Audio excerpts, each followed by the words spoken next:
নমস্কার। আজ বৃহস্পতিবার, নিরামিষের দিন। আজ আমি তোমাদের সহজ সিম্পল পদ্ধতিতে মোচার ঘন্ট বানিয়ে দেখাচ্ছি। এখানে আমি একটা মোচা ধুয়ে পরিষ্কার করে ছাড়িয়ে নিয়েছি, দুটো আলু, দুটো বেগুন টুকরো করে কেটে নিয়েছি, 2 চামচ গোবিন্দভোগ চাল, 2 চামচ মুগ ডাল ভিজিয়ে রেখেছিলাম, আর 1 চামচ জিরে, 1 টুকরো আদা পেস্ট করে নিয়েছি। এরপর ফুটন্ত গরম জলে মোচাগুলো দিয়ে দিচ্ছি। এতে 1 চামচ লবণ, 1 চামচ হলুদ দিয়ে আমি অল্প ভাপিয়ে এটাকে একটা ছাঁকনিতে ছেঁকে নিচ্ছি। অন্যদিকে ওভেনে কড়াই বসিয়ে তাতে কিছুটা সরষের তেল দিয়ে দিচ্ছি, আর এতে দিয়ে দিচ্ছি 2টো শুকনো লঙ্কা আর 5 ফোড়ন। তোমরা এখানে সরষের তেলের বদলে সাদা তেলও দিতে পারো, কোনো অসুবিধা নেই। এরপর এর মধ্যে কেটে রাখার টুকরো আলু আর 1 চামচ লবণ দিয়ে এটাকে ভালোভাবে নেড়ে চেড়ে ভাজা ভাজা করে নিচ্ছি।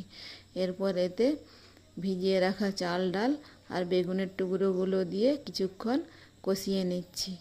এরপর কষানো হয়ে গেলে এর মধ্যে দিয়ে দিচ্ছি হলুদ গুঁড়ো আর পেস্ট করে রাখা মশলাটা, 1 চামচ চিনি দিয়ে এটাকে ভালোভাবে কষিয়ে নিচ্ছি যতক্ষণ না মশলাটা থেকে কাঁচা গন্ধ চলে যায়।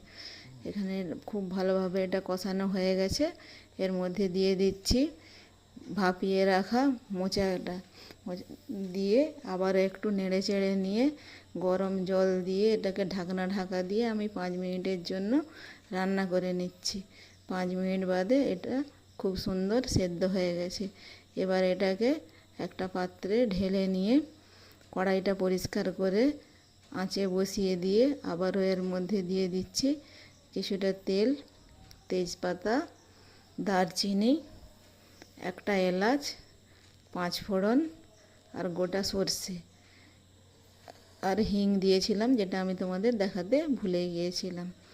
এরপর এর মধ্যে ঘন্টটা দিয়ে নেড়ে চেড়ে ওপর থেকে 1 চামচ ঘি, গরম মশলা আর অল্প একটু কসুরি মেথি ছড়িয়ে ঘন্ট ঘেঁটে একটা পাত্রে নামিয়ে নিয়ে উপর থেকে ভাজা জিরের গুঁড়ো ছড়িয়ে দিলেই রেডি মোচার ঘন্ট।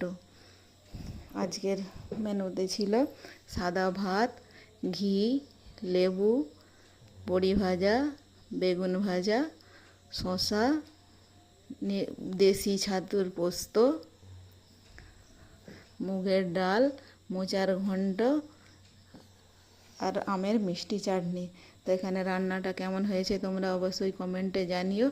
আর আমার ভিডিও যদি তোমাদের ভালো লাগে ইউটিউবে গিয়ে চ্যানেলটা সাবস্ক্রাইব করে দিও, আর ইনস্টাগ্রাম ও ফেসবুকে ফলো আর লাইক করে দিও।